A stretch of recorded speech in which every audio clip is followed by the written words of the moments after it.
The most interesting thing about Greta Garbo's Hollywood films is how bad most of them are.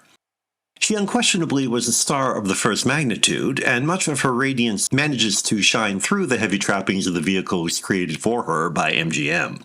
The films are still clunkers, however.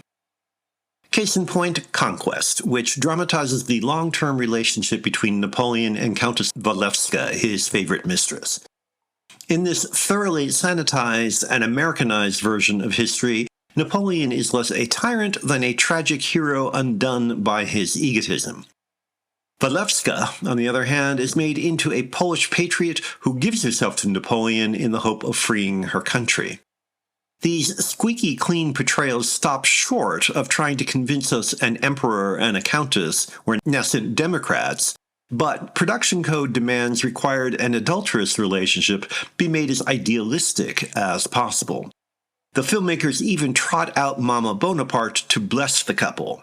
Heaven forbid that Napoleon and Walewska should have the hots for each other, which, given that Conquest is meant to be a romance, would make more sense than any pretense at historical analysis, but the cavernous sets, elaborate costumes, and swashbuckling soldiers are in the service of a turgidly tasteful effort that smothers any chance of excitement or insight.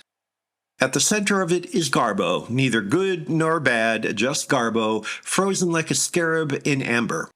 In her own ethereal, iridescent world, her sincere, occasionally affecting soulfulness remains remote at best for those of us down on the ground.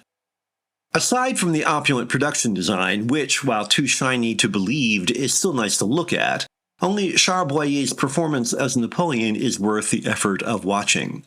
He rises above the mummified trappings and excruciating dialogue to make us believe he truly is Napoleon. In the gilded cage of a Garbo vehicle, that is no small feat. Boyer repeatedly brings the movie to life, invigorating the drama with the Emperor's fiery conceit and brilliance. Otherwise, the movie feels like an overproduced high school pageant. That is literally true of the amateurish scenes between Walewska and her brother, played by Alan Marshall. It is probably unfair to blame Garbo for the stiffness of most of her films.